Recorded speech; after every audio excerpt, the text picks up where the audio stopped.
à tous et bienvenue au webinaire Blé sur Blé. Je vais commencer par me présenter. Donc, je m'appelle Alexis Descarriers. J'anime la filière blé tendre au niveau national pour Arvalis, pour une partie de mon temps. Et pour l'autre partie, je suis ingénieur régional en Champagne-Ardenne, donc basé à Châlons en Champagne dans la Marne. Je suis entouré aujourd'hui de 4 collègues qui vont intervenir. Alors, juste avant de passer une séquence de présentation, quelques éléments de formalité. Vous dire que la présentation sera mise en replay sur YouTube dans son intégralité, donc d'ici quelques jours et en accès libre. Et également que nous partagerons une enquête de satisfaction en ligne. On vous mettra le lien sur le chat. Donc 4 experts en région ont construit ce topo. On va passer une présentation de chacun d'entre eux. Donc est-ce que vous pouvez me dire qui vous êtes, où est-ce que vous êtes basé, et puis également ce que vous allez présenter ce matin, la thématique. Donc je passe la main à Pauline. Bonjour à tous, Pauline Mangin, je suis ingénieure régionale en Normandie et rattachée à la région Ouest et je vais vous parler de la nutrition des plantes et de l'implantation en blé de blé. Bonjour à tous, Agnès Triguier, ingénieure régionale pour la région Centre. Je suis basée à Ozoir-le-Marché dans le Loir-et-Cher et je vais vous parler du choix des variétés en blé de blé pendant ce webinaire. Bonjour, Aude de Boise, je suis ingénieure régionale dans l'ouest de l'Occitanie et pour ma part, je vais vous présenter les conséquences de faire du blé sur la pression adventice et ensuite je vais vous présenter la conséquence du blé sur la pression des ravageurs. Alors bonjour à tous, Benjamin Collin, donc ingénieur régional grande culture en Lorraine, et là je vais vous parler du piétin échaudage et du piétin verse. Merci Benjamin. On va commencer les présentations techniques avec une introduction. Le contexte, alors vous dire que les évolutions dans les assolements 2020-2021 amènent à plus de blé. En faisant le tour de nos contacts en région, on s'est aperçu de cela avec des situations un peu contrastées. Par exemple, sur la partie est, donc la zone dessinée en marron sur la carte de France, là, zone argilo-calcaire ou autrement appelée zone intermédiaire. Donc on se trouve sur cette zone d'habitude sur des rotations plutôt colza, blé, orge d'hiver, donc rotation courte, sur des sols superficiels. Le contexte 2020 et puis même les années passées amènent à une forte baisse des surfaces en colza, avec des problèmes de résistance aux insectes. Et puis cette année, une sécheresse lors des implantations et quelques soucis quand même de rentabilité de cette culture sur cette zone. Donc une baisse de surface en colza. Également, une baisse des surfaces en orge d'hiver. Là, c'est plus lié au contexte économique et l'arbitrage au niveau du blé. D'une rotation colza-blé-orge, on se retrouve avec plutôt beaucoup de blé, du coup. Et puis, finalement, sur cette zone avec des sols superficiels, et on est sur une zone non irriguée, il y a tout de même peu de solutions dans les têtes de rotation, que ce soit les cultures d'été ou cultures de printemps, qui vont quand même souffrir assez fortement du déficit hydrique et donc amener des résultats aléatoires et souvent en retrait. Donc sur cette zone, on va vers plus de blé sur blé, voire dans certains systèmes dans les exploitations, de la monoculture de blé. Et puis, le contexte plutôt toute France, c'est globalement une évolution aussi vers plus de blé sur blé, mais là, de façon peut-être moins structurelle, ponctuellement, avec, durant l'année, les mêmes choses que sur la partie zone intermédiaire. Une baisse du colza parce que des implantations compliquées avec la sécheresse, et puis une baisse ponctuelle de certaines cultures, la betterave, le tournesol et les orges. Alors l'objectif du webinaire, c'est de parcourir l'ensemble des points clés pour réussir la conduite en blé sur blé. Donc on va parcourir l'itinéraire technique au travers de deux grandes parties. Une première partie de nos interventions qui seront focalisées sur la protection des cultures. Ensuite, on prendra des questions. Et puis une seconde partie où on va s'intéresser au choix variétal et puis la nutrition des plantes, donc l'azote, le phosphore. Donc voilà pour le déroulé.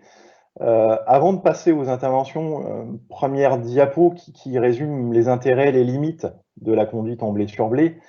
Alors, le blé est une culture facile, simple d'implantation. C'est une bonne solution de secours, là, en absence ponctuelle de tête de rotation, même si c'est pas l'idéal. C'est une culture rentable, hein, on le voit au final, hein, si on se tourne vers cette culture, c'est aussi le cas. Une culture très plastique, puisque en la plantant dès l'automne, on peut avoir déjà du temps pour fabriquer des tiges et des futurs épis. Donc ça s'adapte bien, que ce soit au sol profond, même aussi au sol les plus superficiels de France. Et puis des capacités de rattrapage aussi en fin de cycle via le PMG, où c'est peut-être la seule espèce dans les céréales, du moins, qui permettent de faire cela. Des points de vigilance, donc on verra le piétin-échaudage, hein, qui est un point assez important de notre intervention de ce matin. La gestion de l'azote, hein, qui a un peu plus de variabilité dans les rendements, donc on verra ce qu'on raconte là-dessus.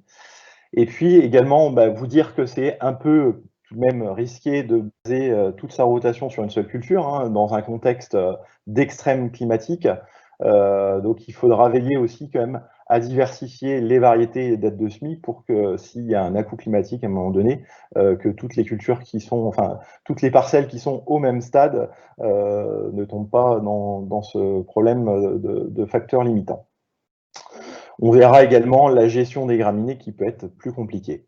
Donc voilà pour le tableau, hein, avec les avantages limites, et puis on va revenir sur chacun de ces points pour vous apporter des éléments. Je vais passer tout de suite la parole à Benjamin Collin qui va commencer sur la partie protection des cultures avec une focale sur la lutte contre les maladies. Benjamin, c'est à toi. Ouais, merci Alexis. J'ai déjà vu qu'il y avait quelques questions sur piétin-échaudage en chat, donc on y répondra dans la première partie de questions. Alors effectivement, donc les maladies, il y a certaines maladies, on va dire, dans le cycle du blé qui est important de regarder dans des séquences culturales de blé sur blé. Et c'est notamment le cas donc, des maladies de type piétin, où on va retrouver le piétin-échaudage et le piétin-verse. Donc le nom peut paraître similaire, mais c'est des maladies bien distinctes, avec des impacts et une gestion bien distincts. Donc on va commencer un peu par présenter rapidement de ce que c'est le piétin-verse rapidement, hein. Donc en gros, c'est une maladie qui se maintient, on va dire, durant l'interculture, ici dans notre cas, entre deux blés. Et lorsqu'on va avoir des conditions favorables à l'automne en termes de pluie et de température, eh bien, il va y avoir une sporulation qui va contaminer les plantes sur la partie aérienne. Donc, on va dire c'est un développement de la maladie uniquement sur la partie aérienne. Et à l'automne, on va se retrouver avec une maladie qui va commencer à se développer sur la plante, au niveau des tiges, notamment en bas de tige, généralement en dessous du premier nœud. Et la maladie piétin-verse va fragiliser ces tiges, donc ça va dire perturber un peu le flux nutriments à l'intérieur de la tige. Et en fin de cycle, on va se retrouver avec des dégâts de type échaudage, donc des épis blancs, où on a un arrêt en fait du remplissage des grains.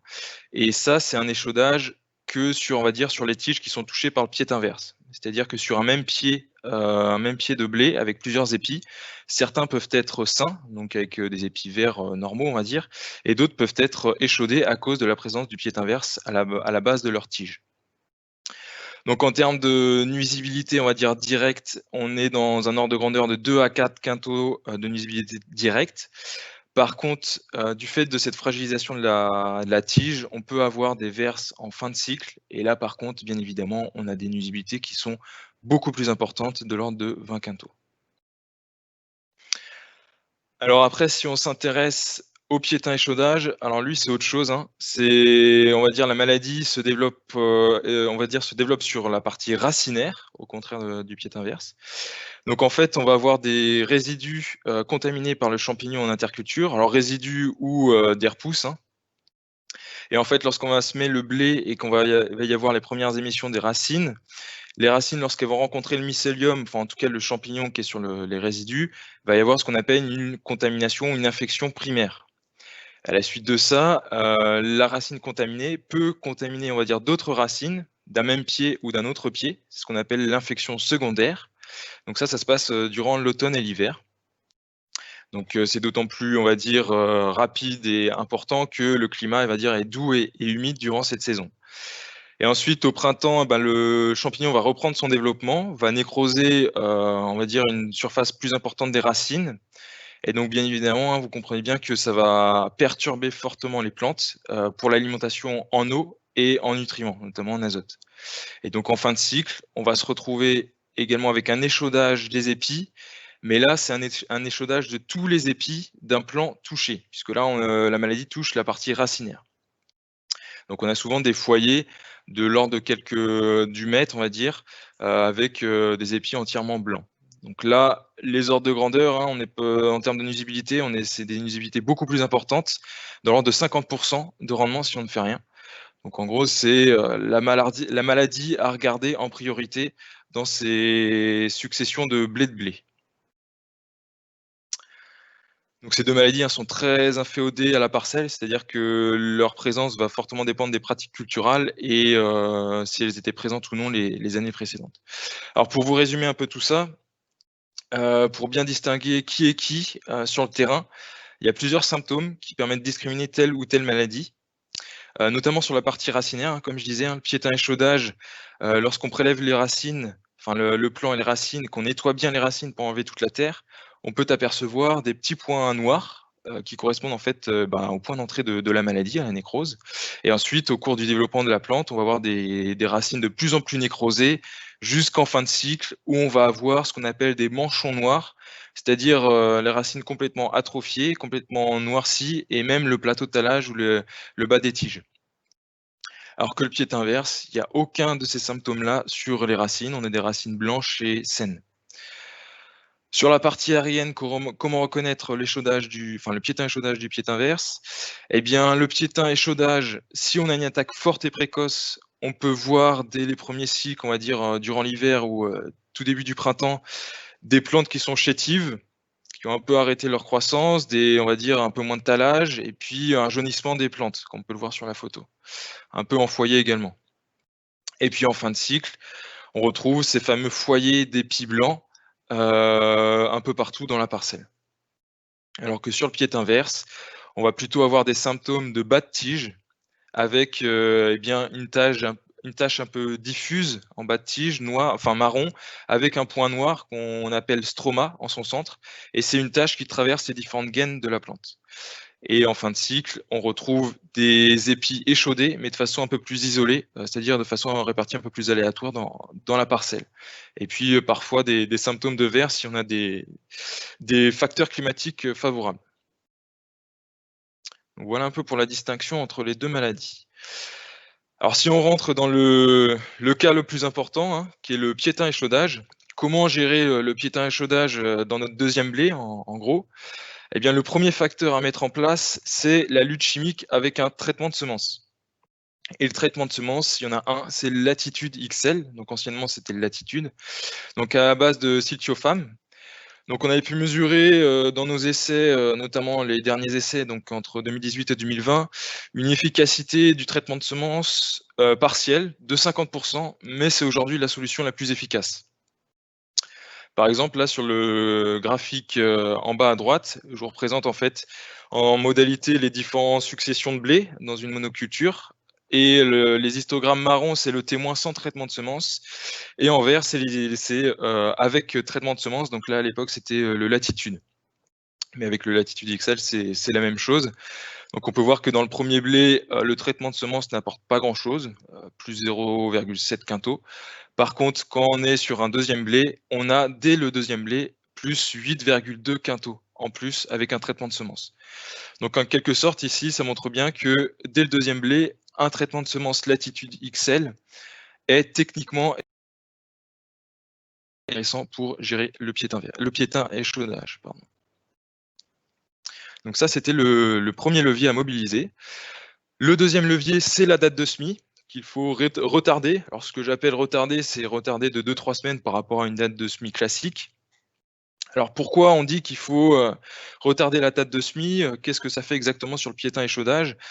En fait, ce qu'on recherche, c'est surtout de mettre le semis au plus proche des températures froides, en fait des températures qui vont ralentir le champignon, Par exemple, en haut à droite, je vous ai mis un graphique qui représente en orange la température moyenne à Saint-Hilaire, donc une station en Lorraine, une moyenne fréquentielle des 20 dernières années, on va dire.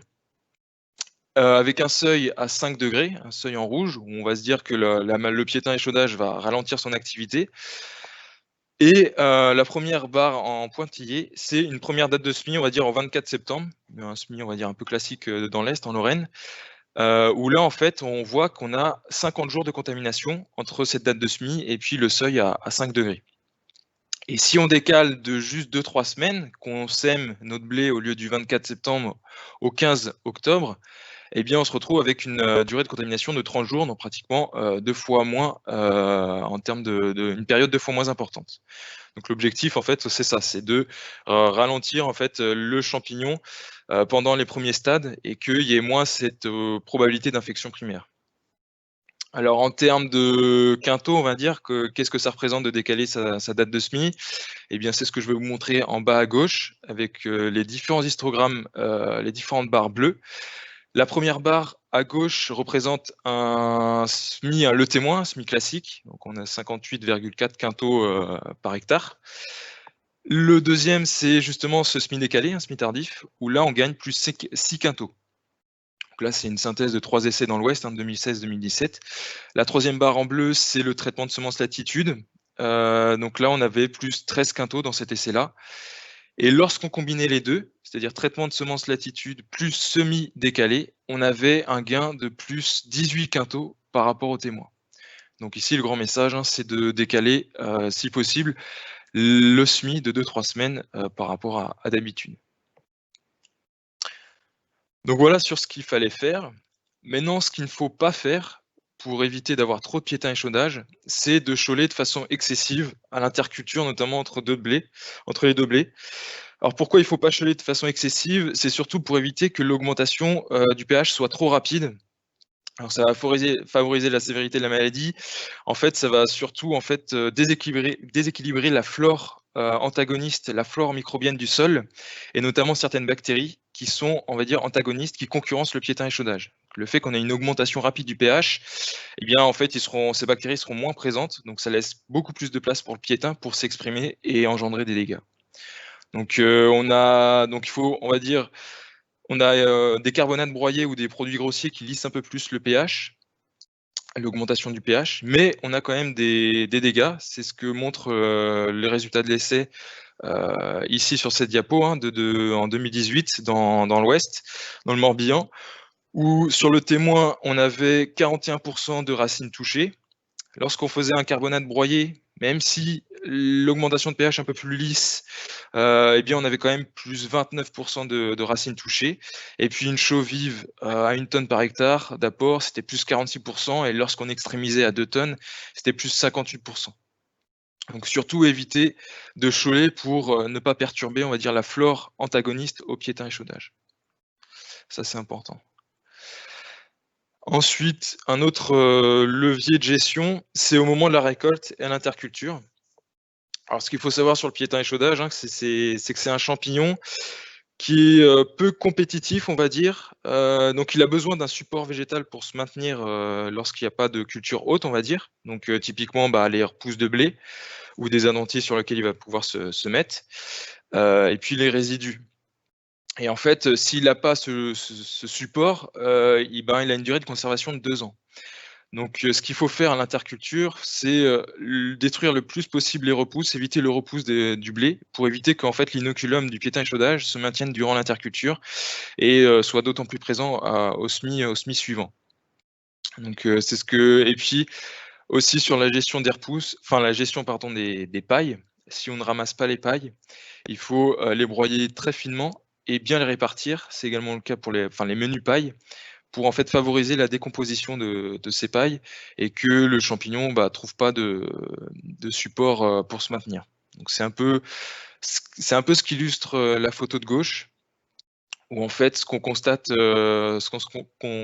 beaucoup, c'est des attaques beaucoup plus intenses sur les andins du précédent blé. Là, ce qu'on peut voir, c'est des lignes noires. En fait, c'est tout simplement des épis qui ont été échaudés et qui sont fait contaminer après par des champignons saprophytes qui donnent cette couleur noire. Mais on voit bien les traces qui sont liées à l'andin du précédent blé.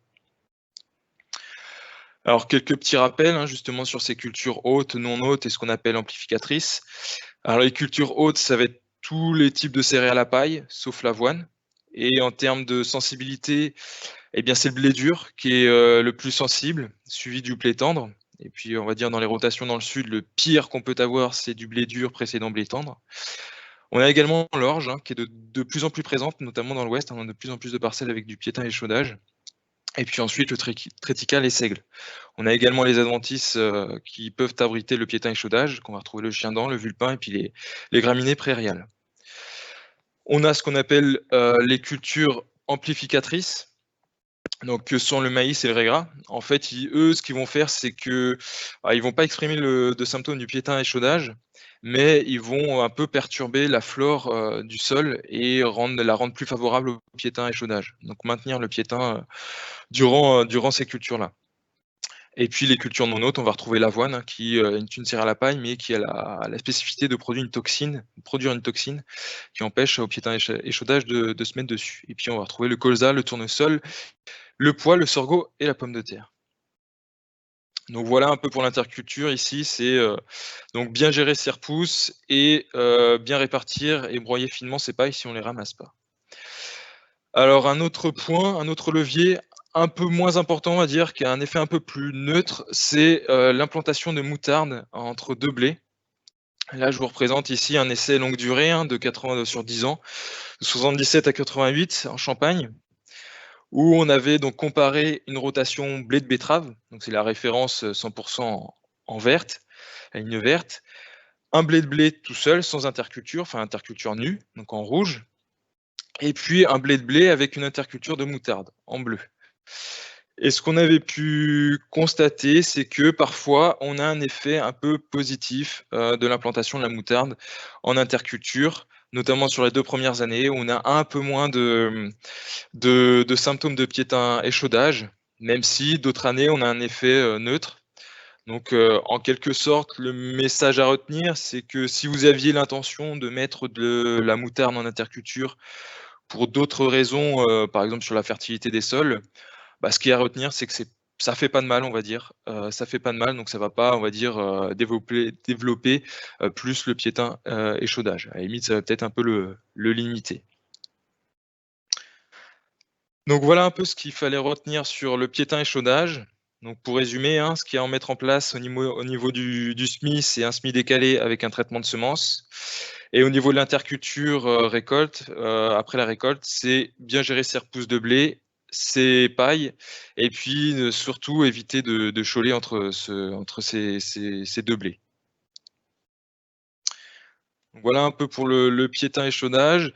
Si on passe rapidement sur le piétin verse, alors c'est vrai que le piétin verse dans ses rotations de blé, comment le gérer? Eh bien, on peut utiliser une grille OAD, puisqu'en fait le piétin verse est très lié à l'historique parcellaire et très inféodé à la parcelle. Donc en fait, cette grille va nous permettre d'avoir une note à l'échelle d'une parcelle entre 0 et 10. Donc ça prend en compte en fait la variété qu'on a mise en place, le potentiel infectieux notamment avec le précédent, donc pour nous c'est du blé et le travail du sol, le type de sol et puis l'effet climatique. Et en gros, ce qu'il faut retenir, c'est que si on a une note supérieure à 7, eh bien il faut aller regarder ces parcelles. Et si sur ces parcelles, on observe plus de 35% de tiges touchées par le piétin verse, eh bien, il faut intervenir. Sauf si on a mis en place une variété tolérante au piétin verse, donc avec une note CTPS supérieure ou égale à 5, où là, il n'y a pas besoin d'intervention, la tolérance variétale peut gérer cette maladie. C'est un peu le message à retenir pour l'année prochaine, c'est d'essayer de favoriser ce type de variété résistante, tolérante au piétin verse. Voilà pour ma partie. Merci Benjamin. Donc nous allons ouvrir l'œil sur le piétin échaudage, si j'ai bien compris, parce que dans les facteurs favorables, il y a le climat humide et chaud de l'hiver, et donc c'est un peu ce qu'on vit actuellement. Donc attention là-dessus, il faudra aller observer dans les parcelles au printemps prochain. Et puis ce que je retiens également, c'est pas de panique au niveau du pied inverse. Il faut bien vérifier qu'il soit présent autour des pieds 1 centimètre. Les années passées, parfois à risque fort, puisque avec également un climat humide et chaud, on n'a pas vu beaucoup de pieds inverses, en particulier en Champagne, enfin dans les secteurs qui sont les plus à risque. Très bien. Nous allons maintenant passer avec Aude à la gestion du désherbage et des ravageurs en blé sur blé. Oui, merci Alexis. En effet, après avoir vu les conséquences de faire du blé sur blé au niveau des maladies, nous allons donc aborder celles qui concernent les adventices. Donc, lorsque la culture de blé sur blé se fait, on est en retour fréquent de cultures d'hiver, évidemment, puisqu'on n'alterne pas avec d'autres types de cultures. Et donc, cela provoque dans de nombreuses parcelles des augmentations de la pression graminée, type vulpin ou régras, mais également ça peut augmenter la pression de dicotylédone. Un levier plutôt facile, ça dépend des années et des endroits, mais un levier qui permet de diminuer la pression des graminées et aussi un levier qui permet de diminuer la pression du piétin échaudage, donc, dont Benjamin vient de nous parler, c'est de décaler la date de semis. Donc le levier de décalage de date de semis qui n'est pas toujours évident, on le voit régulièrement, ça permet et de diminuer les adventices et de diminuer le piétin échaudage. Donc ce levier peut être quand même à regarder, même si je sais bien qu'il n'est pas toujours évident à mettre en place. Le tableau que vous avez présenté sur l'écran montrant les principales adventices de la culture que l'on retrouve sur le blé en fonction du précédent, blé de blé ou blé assolé, et du type de travail du sol, donc labour ou non labour. Ce qu'on peut voir, c'est qu'en labour, le blé sur blé favorise les graminées de type régras ou vulpin, mais surtout les dicotes. Que vous pouvez voir sur une case un peu plus colorée, donc type coquelicot, véronique ou encore renoué. Donc cette rotation-là favorise donc ces adventices-là. En non-labour, donc les autres colonnes, c'est bien les graminées qui sont particulièrement favorisées par rapport aux dicotes. Donc leur taux annuel de décroissance TAD qui est élevé n'est pas utilisé lorsque vous ne travaillez pas le sol. Donc, en cas de problème graminé dans une parcelle, évidemment, il est plutôt conseillé de travailler le sol. Et lorsque vous avez plutôt des dicotes dans vos parcelles, là, par contre, le non-labour peut être tout à fait adapté. Comme vous voyez aussi sur les dernières lignes, j'ai été encore... voilà. Le blé de blé est plutôt favorable à la destruction des vivaces, notamment avec des destructions estivales qui sont possibles. Donc ça peut être intéressant lorsque vous avez des problèmes de vivaces. Donc lorsqu'on fait du blé sur blé, on a souvent des problématiques d'adventices supérieures, donc par cette alternance de culture d'hiver sur culture d'hiver. Et donc un programme de désherbage adapté doit se mettre en place.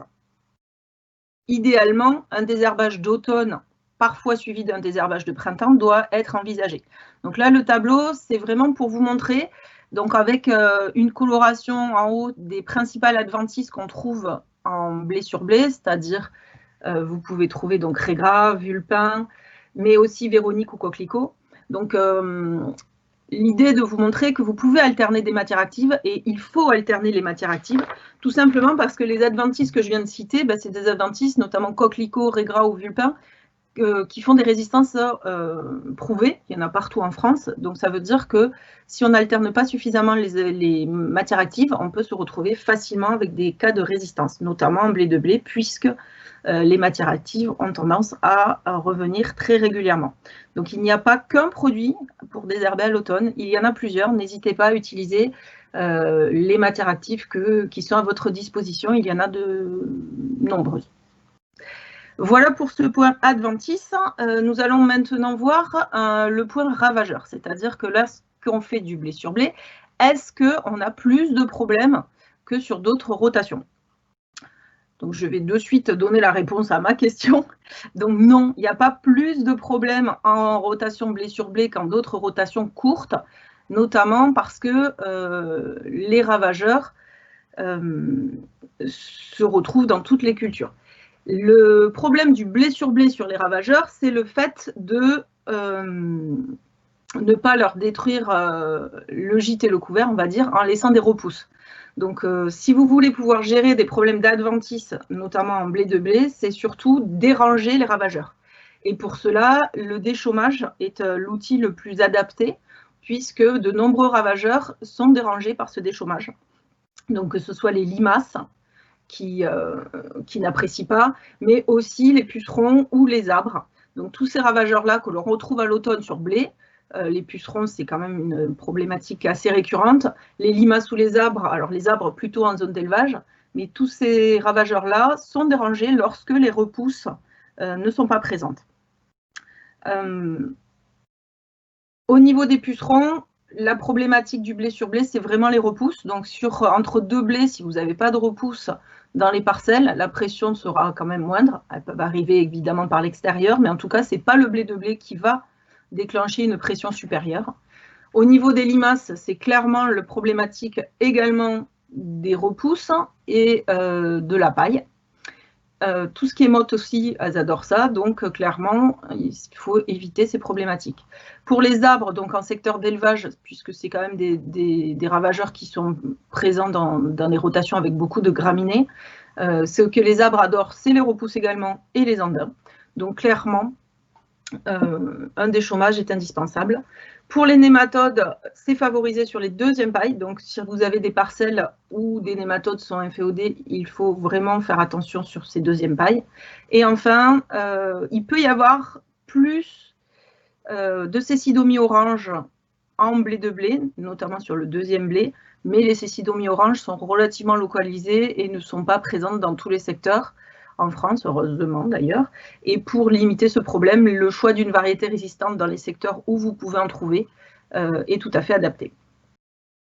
Donc Agnès, on a vu toute la partie protection des cultures. On va passer maintenant au choix variétal.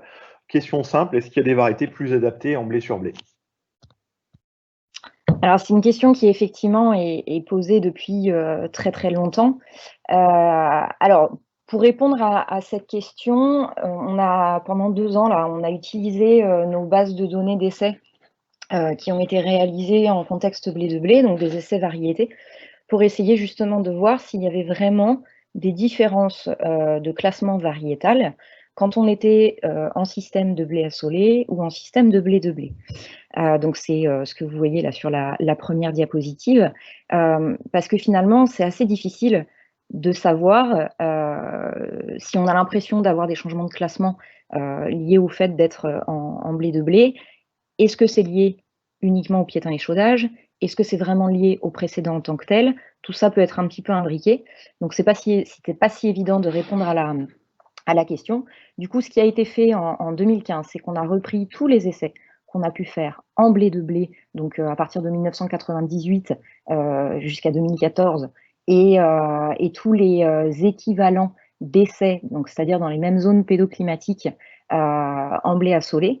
Et on a regardé statistiquement si on voyait ce qu'on appelle une interaction entre le précédent et les variétés.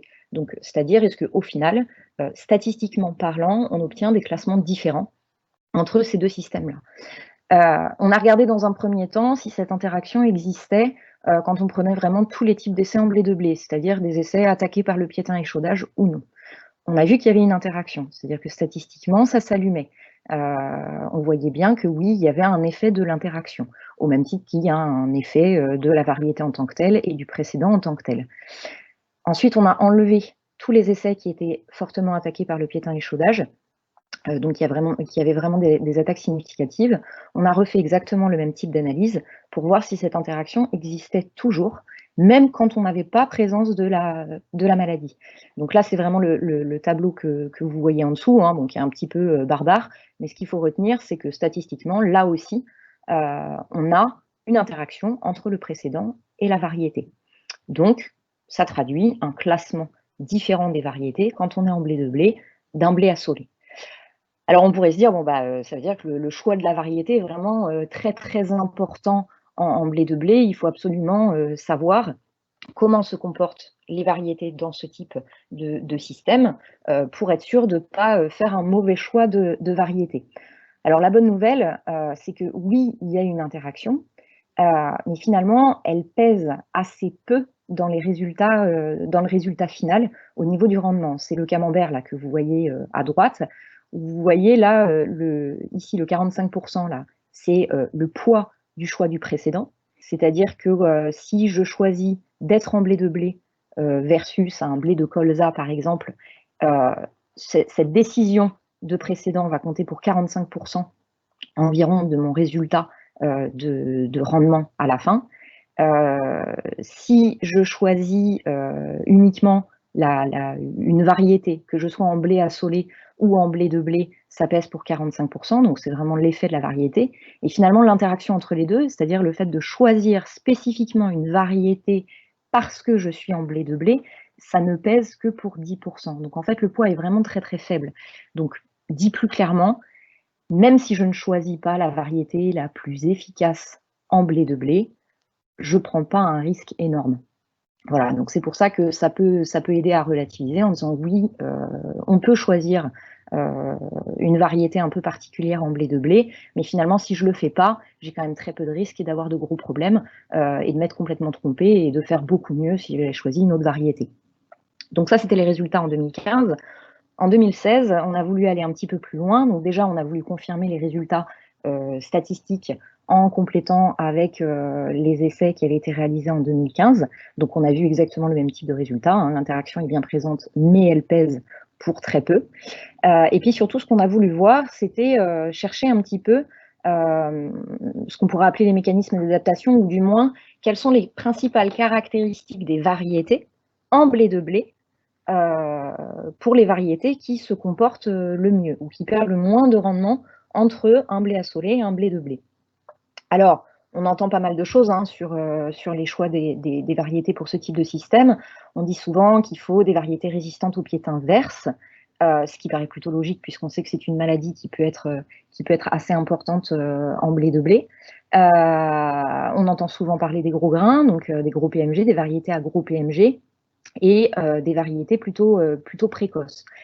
Alors finalement, il y a du vrai et il y a du faux. C'est pas si simple que ça au niveau des choix, mais je vais y revenir juste après. Donc au final, oui, il y a une interaction, donc oui, on peut choisir une variété spécifique pour le blé de blé. Donc pour ça, le moyen le plus efficace d'avoir des références, c'est d'avoir des essais variétés en blé de blé. C'est la raison pour laquelle un partenariat existe depuis de nombreuses années entre Arvalis et différents partenaires. Donc vous avez en bas là, les partenaires de ce réseau en 2021, donc pour la campagne qui vient. Et donc le but, c'est vraiment de voir un petit peu, notamment sur le critère rendement, quelles sont les génétiques qui sortent le mieux avec ce type de précédent. Donc voilà un exemple de résultat hein, que vous retrouvez tous les ans via nos choisirs, mais aussi via les différents partenaires de ce réseau. Donc avec une sortie des résultats fin août, début septembre. Donc là, vous avez les résultats pluriannuels qui ont été sortis cette année. Vous voyez la zone de localisation des essais, on est plutôt en région centre, Île-de-France, Normandie. Et donc, on retrouve un classement rendement pluriannuel de différentes variétés que nous avons pu tester. Alors, ce qu'on peut voir, c'est qu'on a des variétés comme Iking, Complice, KVS Ultime, Talent d'Or, donc deux nouveautés 2020, Providence, Ténor, qui sont des variétés qui, en termes de rendement, se comportent plutôt bien en blé de blé, en tout cas pour les essais, pour les années pendant lesquelles elles ont été testées dans ce type de système. Finalement, en listant ces variétés, le nom de ces variétés, on se rend compte que quand même bien souvent, ce sont aussi des variétés qui, en termes de rendement, sont plutôt productives en système assolé. Donc pas de grosses surprises. On retrouve des variétés productives qui s'en sortent bien en blé de blé comme en blé assolé. Il y a quelques exceptions et finalement pour moi c'est surtout là-dessus, c'est surtout ça qu'il faut intégrer au moment où on choisit sa variété. Il peut y avoir certaines variétés qui habituellement se comportent bien en blé assolé, qui ont quand même beaucoup plus de mal en blé de blé. C'est le cas notamment de RGT Césario ou KVS Extase. Vous voyez là au niveau des résultats, elles sont plutôt en bas de classement. Ce sont des variétés qui, à chaque fois qu'on les a testées dans ces types d'essais, s'en sont pas toujours très bien sorties.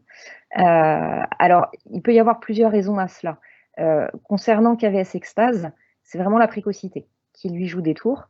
Le piétin échaudage peut être responsable de perte de rendement dans certains essais. À partir du moment où, évidemment, on a des attaques des racines, plus on a une variété qui va être tardive, plus normalement la fin de cycle va se faire à des moments potentiellement asséchants, et plus du coup ça peut exprimer des symptômes.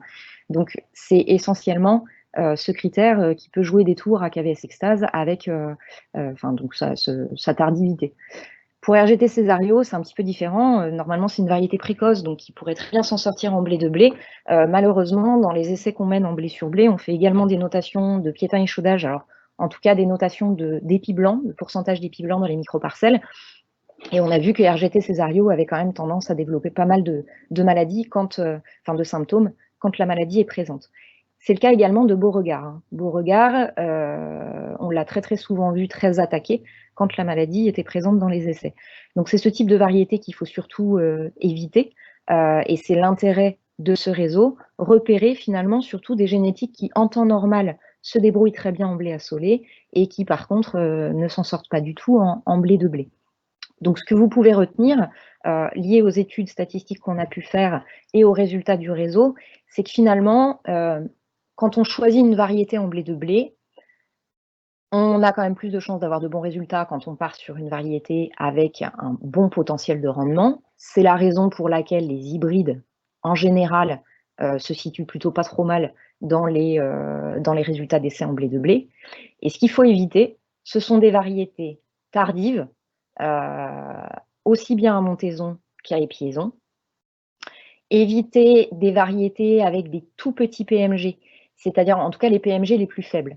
C'est-à-dire qu'il n'y a pas forcément besoin de prendre des variétés avec un énorme PMG, moyen à élevé suffit. Par contre, il faut essayer d'éviter quand même les variétés avec un PMG vraiment plus faible que les autres variétés. Et puis, attention aux variétés résistantes au pied inverse, parce que certes, c'est mieux si la variété est résistante pied inverse, mais ce n'est pas une raison suffisante pour garantir un bon résultat. Et c'est le cas notamment de Beauregard, qui est résistante pied inverse, et vous voyez bien que ça ne se passe pas du tout bien quand elle est en blé de blé. Donc j'ai envie de dire qu'une fois qu'on a fait le tri sur la précocité, sur le potentiel de rendement et sur le PMG, ensuite finalement il faut choisir des critères comme on fait en temps normal en blé assolé, c'est-à-dire que parmi la liste de variétés qu'on a, essayer d'avoir une variété la plus résistante possible aux maladies, puisqu'on peut avoir des développements de maladies un peu plus importantes en blé de blé. Essayer dans les zones qui sont concernées d'avoir une variété résistante aux cécidomies et puis une variété résistante au pied inverse.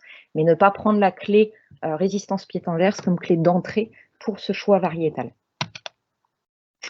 Puis alors concernant le piétin échaudage, idéalement ce qu'il faudrait qu'on arrive à avoir, c'est une caractérisation fine des différentes génétiques par rapport à cette maladie.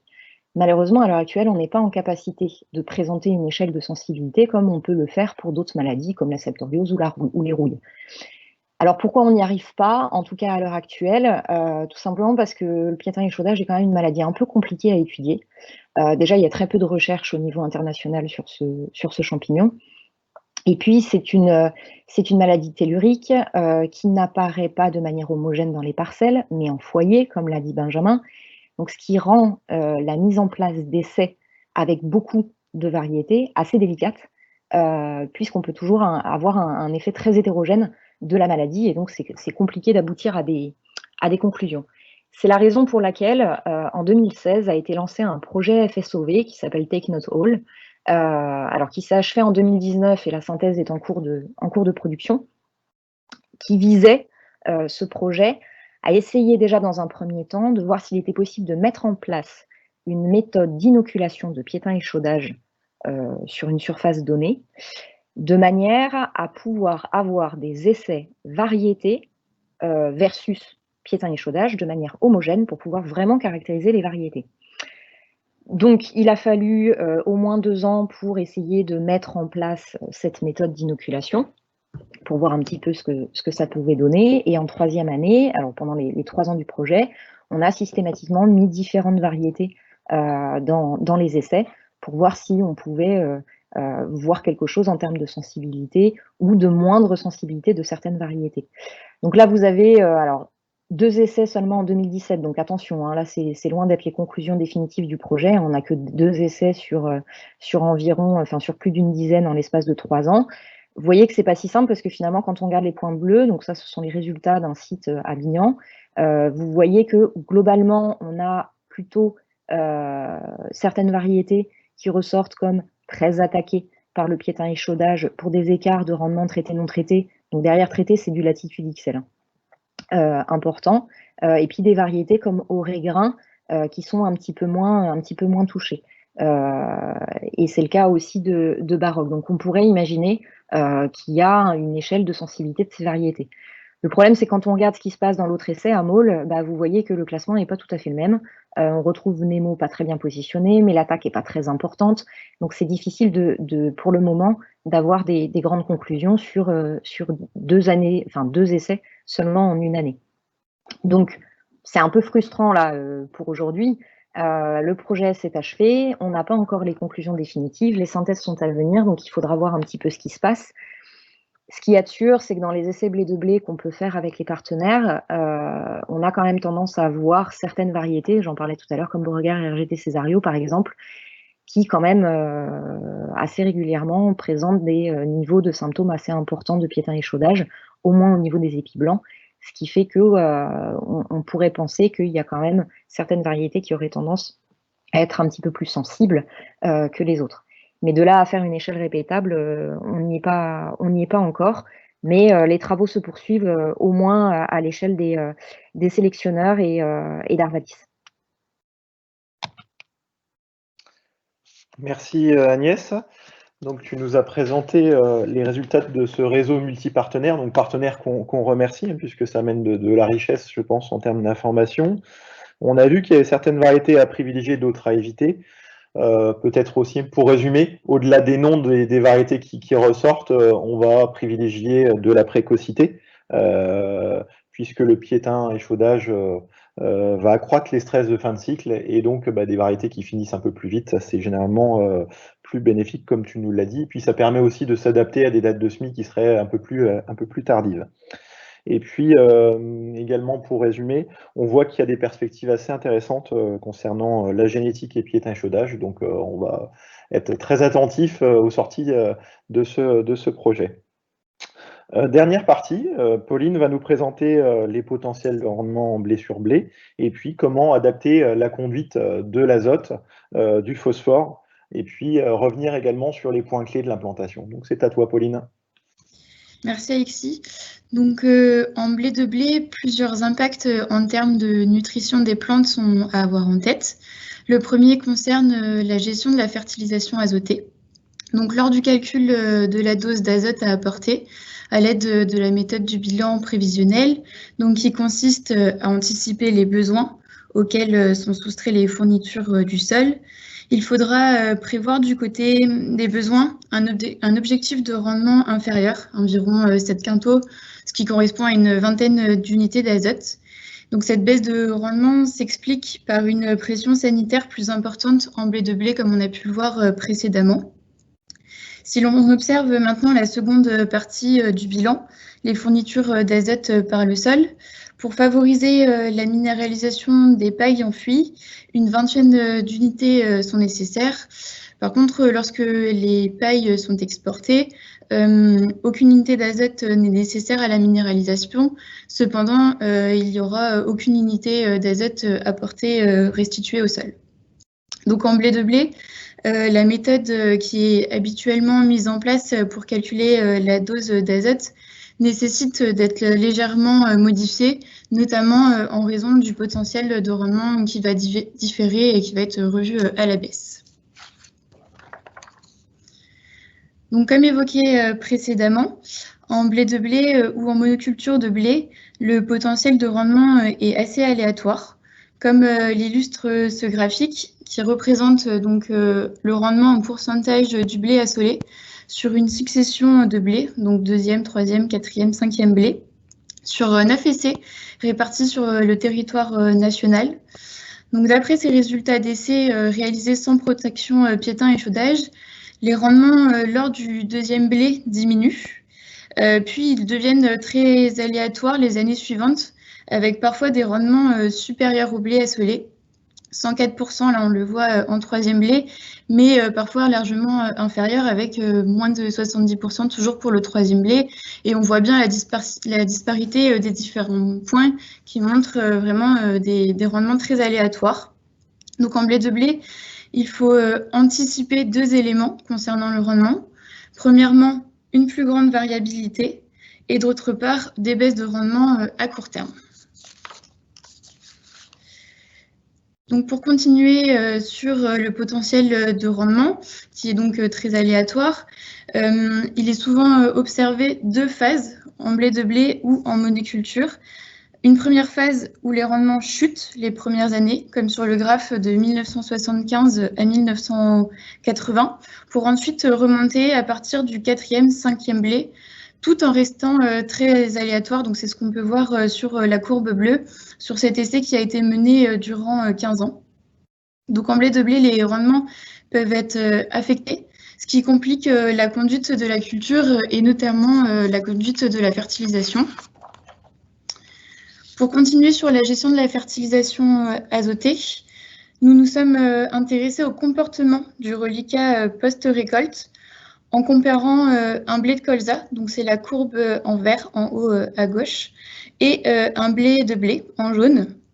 Et donc, comme le montrent les courbes vertes et jaunes, à partir du moment où le calcul de la dose d'azote optimale est réalisé correctement, aucune différence n'est à noter concernant le reliquat post-récolte. Toutefois, comme nous l'avons vu précédemment, anticiper le rendement est plutôt complexe. Donc, dans le cas d'un objectif de rendement non atteint, le semis d'une interculture type culture intermédiaire piège à nitrate est un bon moyen de piéger l'azote disponible et limiter les pertes par lixiviation, comme l'a évoqué précédemment Benjamin. Pour faciliter la conduite de l'azote, le recours à des outils d'aide à la décision est un bon moyen de savoir si en cours de campagne, les plantes sont bien alimentées en azote. Et cela permet également de réaliser un diagnostic pour connaître le statut de nutrition azotée des plantes. Donc, quels que soient les outils de pilotage utilisés, donc là, pour illustration, à gauche, FarmStar, qui se base sur la réflexence des couverts, ou encore à droite, le Yara N-Tester, qui lui repose sur la teneur en chlorophylle des plantes. Ces outils d'aide à la décision nécessitent une mise en réserve de l'ordre de 40 à 70 kg d'unité par hectare pour adapter à la hausse ou à la baisse la dose d'azote qui était initialement prévue. Donc après ces principaux éléments, concernant la gestion de la fertilisation azotée en blé de blé, je vous propose de passer à la fertilisation phosphatée. Donc, en blé de blé, la gestion de la fertilisation phosphatée est également un élément à prendre en compte et à ne pas négliger pour éviter toute situation de carence. Le raisonnement de la fertilisation phosphatée se fonde sur la prise en compte de l'exigence de la plante et également de la disponibilité dans le sol, donc d'après la méthode comifère. Si l'on se réfère au tableau ci-contre, on peut apercevoir qu'en blé de blé, on se place sur un niveau d'exigence moyen pour le phosphore, alors qu'en blé assolé, il est peu exigeant. Et donc, il est recommandé d'appliquer cet élément au plus proche des besoins de la plante, c'est-à-dire notamment au semis. Pour illustrer l'effet des apports de phosphore sur le rendement, justement, des essais ont été mis en place. Donc, ces essais ont été menés en Normandie et se sont intéressés à l'évolution du rendement en blé de blé, donc le graphique à gauche, et en blé de maïs et de pois à la droite, en fonction de 3 stratégies. Donc la première stratégie, P0, sans apport, la courbe en rouge, P1, compensation des exportations, et enfin P2, dose renforcée en phosphore. Si l'on observe les 2 courbes rouges, les résultats montrent qu'en blé de blé, une perte de rendement dans la modalité sans phosphore est observée, alors qu'à contrario, dans la rotation en blé assolé, donc le graphique de droite, la perte est bien plus faible. Ces différences s'expliquent par des besoins en phosphore différents, donc comme vu précédemment dans la grille comifère, mais également un enracinement plus faible en blé sur blé, ce qui limite la capacité des plantes à puiser le phosphore. Donc après avoir passé en revue la fertilisation, et pour terminer sur les impacts d'un blé de blé sur la nutrition des plantes, nous allons nous intéresser à la gestion des résidus et l'implantation, qui sont des aspects à ne pas négliger. Donc en effet, il est important de veiller à bien répartir les menus pailles pour éviter les amas de matière végétale et augmenter la pression sanitaire, comme l'a dit mes collègues précédemment. Pour limiter ces risques, 2 stratégies peuvent être envisagées. La première qui consiste à exporter les pailles, ce qui va limiter les problèmes mécaniques, mais du coup entraînera une diminution du retour du potassium dans les sols. Ou alors une deuxième stratégie qui consiste à labourer entre les 2 céréales pour limiter la quantité de paille en surface et également limiter les risques parasitaires, aussi bien au niveau des ravageurs que des adventices. Donc pour finir et pour conclure sur la nutrition des plantes, en implantation blé de blé ou en monoculture de blé, la gestion des résidus post-récolte est très importante puisqu'elle permet de limiter les difficultés d'enracinement en phosphore en blé de blé et également la sensibilité au stress hydrique et minéraux comme l'azote et le phosphore par exemple. Merci Pauline. Donc un peu plus de variabilité sur les différents postes de la méthode du bilan. Des rendements parfois un peu plus variables et affectés. Alors, pour signaler également, Pauline, comme tu l'as déjà précisé, mais beaucoup des essais sur le potentiel de rendement en blé sur blé étaient anciens et donc sans protection latitude. Donc on peut penser qu'avec cette protection, on colle un peu plus au rendement du blé sur blé. Mais il y a quand même un peu de variabilité. Une variabilité aussi de la gestion des résidus et de leur minéralisation, puisque la minéralisation des résidus vient consommer de l'azote et est fortement dépendante du climat, donc de l'humidité, de la chaleur, etc. Donc la recommandation, puisque tout ça, le climat amène de la variabilité également, ça va être de piloter les cultures et on sera gagnant en le faisant. Sur le phosphore, tu nous as aussi dit, attention, le blé sur blé est plus exigeant. Vous dire qu'on a dans nos essais une réponse systématique avec des gains de rendement sur phosphore quand on est sur des types de sols entre 20 et 40 ppm. Donc c'est souvent quelque chose qui passe un peu, on s'en rend pas compte, mais il y a des quintaux également à la clé là-dessus. Alors pour terminer ce webinaire, nous allons voir en résumé les différents points clés de la conduite en blé sur blé de façon chronologique sur l'itinéraire technique. Donc avant la plantation, on a pu voir que les couverts végétaux étaient souvent bénéfiques, que ce soit sur la partie piétin échaudage ou la partie nutrition des plantes, donc on vous encourage à en faire. Il y a un point clé aussi de la gestion des résidus, le broyage des pailles ou l'exportation. Au moment de l'implantation, ne pas se précipiter à semer précocement. On arrivera à mieux gérer comme cela le piétin échaudage, le piétin verse, les graminées, les pucerons, vecteurs de la JNO. Au niveau des semences, on a une solution également pour gérer le piétin échaudage avec le traitement de semences Latitude XL. Si vous n'avez pas réalisé de traitement de semences Latitude, on vous invite à aller observer d'éventuels symptômes de piétin échaudage au printemps. Si vous en voyez, comme c'est une maladie qui est infodée à la parcelle, on vous encourage à protéger vos semences avec du Latitude pour les années suivantes. Au niveau des variétés, on va rechercher de la précocité et on vous invite également à regarder les résultats du réseau blé sur blé. Tout est accessible sur arvalis.fr. Pour ce qui est de la fumure de fond, ne pas oublier que le blé sur blé est plus exigeant vis-à-vis du phosphore. Voilà. Pour ce qui est du désherbage, un accent est à mettre sur la gestion des graminées avec 1 ou 2 passages à l'automne. en alternant et associant les molécules. Pour la gestion de l'azote, on va avoir des potentiels de rendement plus variables et on vous encourage à fractionner, étaler les apports d'azote dans le temps, hein, de faire 3 ou 4 apports, et puis piloter également ces apports avec les outils. Ça permet d'aller chercher les quintaux lorsqu'il y a le potentiel et de maîtriser ces charges les mauvaises années.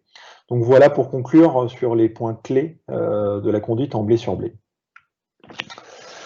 Pour poursuivre nos échanges, on vous invite à contacter les ingénieurs régionaux dans vos zones. Donc les différents contacts, si vous ne les avez pas, sont sur le site arvalisinfo.fr. Et puis on vous a également mis les adresses mail des différents intervenants de cette session, que je remercie. On vous remercie également de votre participation, des nombreuses questions que vous avez posées, et puis à très vite.